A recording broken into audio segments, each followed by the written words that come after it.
This pendant is just great for Mother's Day because a heart is such a lovely sort of motive, isn't it, to give to your mum or your best friend or whoever you want, even make it for yourself. So what you need is some 0.8 wire, 20 gauge, and I'm using about 6 inches for the size of the heart that I'm making. You find the center and using your round nose pliers, just place them roughly at the center of the wire and bring the two sides up and then cross the wires over so that you create a loop at the center of the length. And now you want to place your round nose pliers on each side, one side of that loop, and you'll create one shoulder of the heart, and then on the other, and you'll make the other side or shoulder of the heart. So try and make that obviously as symmetrical as possible. You could use a pen to wrap around, or any mandrel you've got. And if you made it bigger, you would use some other sort of mandrel. And there's the heart. Now you can choose whether to make it sort of quite short and squat, or elongated and more linear. That's completely up to you. And wherever you choose to do that, you then will cross one wire or wrap one wire around the other so that you can secure a stem. So there's your stem. Now if you've got wire left over like me, you can always create a tiny little spiral, so just make a little head pin or double up the wire at the end there, and then you can spiral that in towards the extended stem or base of the heart and just sort of flip it over, and that hides the little wrap underneath and creates another little decorative motif as part of the pendant. Now you want to just harden the frame. So get your hammer, put it on a steel block, and try not to hammer the crossed over area, but just hammer the outer edges at the top and a little bit around the sides. So just give that a little bit of a hammer, and maybe a little bit at the ends. But that makes it firm and solid and ready for the next stage. So now you need some 0.4 wire. So that's 26 or 28 gauge. Anything fine will do. You could do this in another color. I've just chosen to do it in silver plated copper again. So I'm cutting a long piece, sort of an arm's length, and I'm going to secure it onto the base point of that heart. I'm just wrapping half of it around one side and the other half around the other side. And now I'm just going to tip out my beads and pick up one or two beads, hold the bead onto the frame, it's threaded onto that wire now, and then wrap around the frame closely by the bead, and that will secure it to the frame. Now wrap along the frame again so that I move the wire up, pick up another bead, so this can be an assorted amount of beads, any color that you want, and then again hold it on the frame, wrap closely around so that it's bound to the side of the frame, and then do a couple more wraps so that you've moved the wire further up and around the frame. So you just continue doing this, holding the beads onto the frame, wrapping around and near them so that they're fixed, and you've got to do this all the way around, and leave a few gaps between these beads. You can see I'm not putting them close together, it's just sort of intermittently. So here I've got a couple of little seed beads. I put two on at once for this because they're small, and then I'm wrapping and bringing the wire around as I go around. So this half of the wire is going to secure the beads on, and the other half of the wire that's still extending and sort of flopping around, that is going to be used later to wire wrap around them, and that will just finish it off. So you just keep moving around. What I like about this, it doesn't have to be a sort of perfectly use the same sort of beads. It's just a color combination, and some can be slightly bigger and some can be different tones, and every time you make it, it'll be different. So I carry on doing this. I mean, obviously this is great for Valentine's as well, but it's just a great little motif that you can also put onto the front of a card.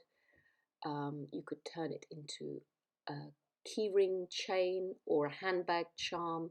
It could be larger, and it could be something that you hang off a wall, or off a little drawer handle or something like that. So it's just a decorative item.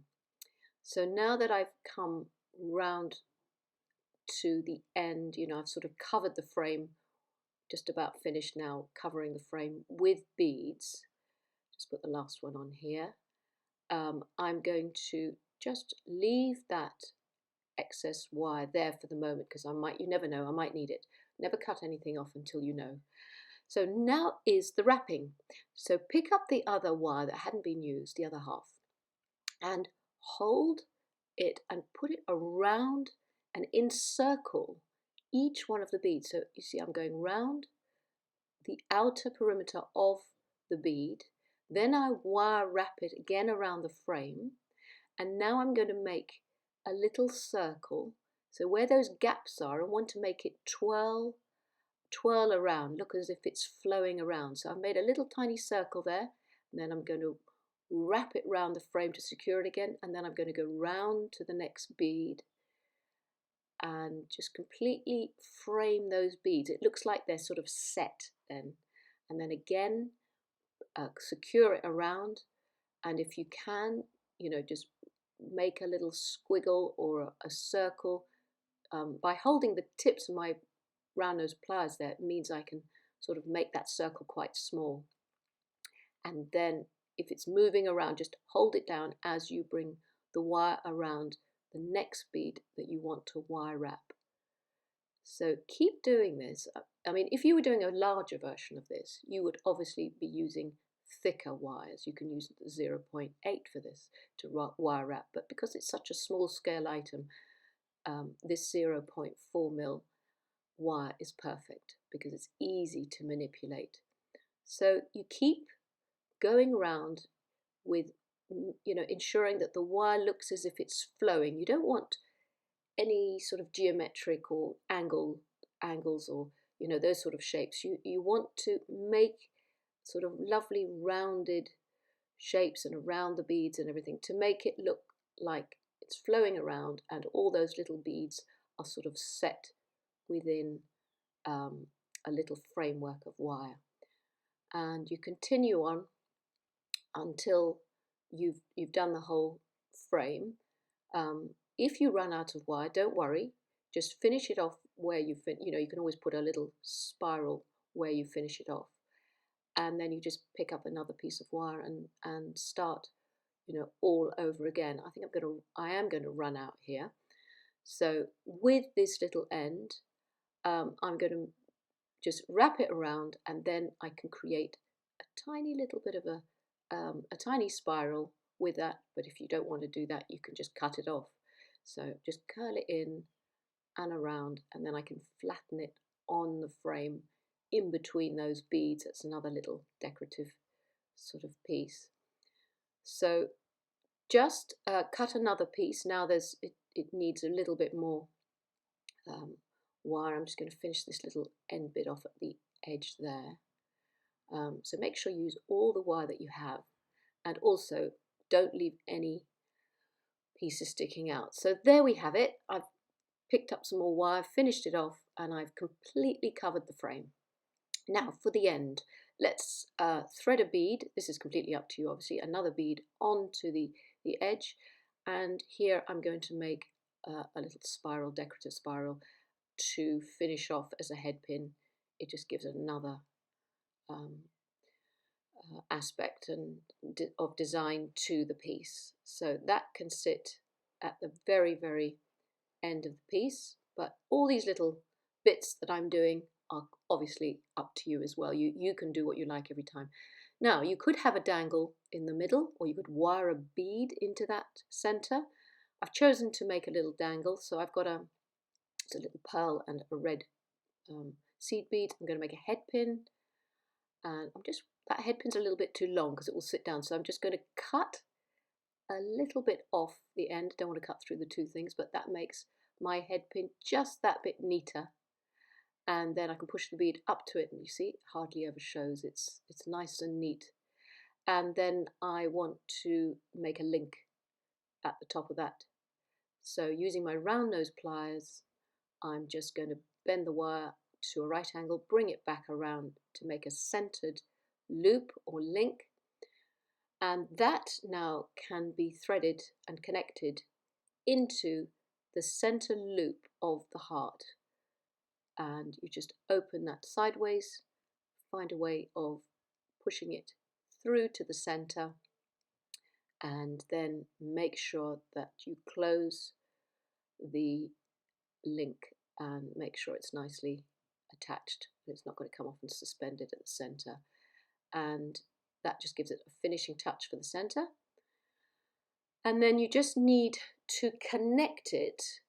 So I'm going to make a figure of 8, because one piece or one link is going to go into the center loop of the heart and the other is going to sit proud above. So there's a figure of 8 link.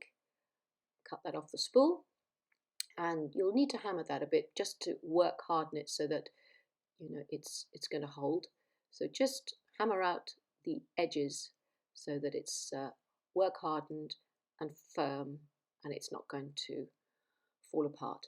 So that can be now connected. So open one side sideways and connect that into the center part of the heart again.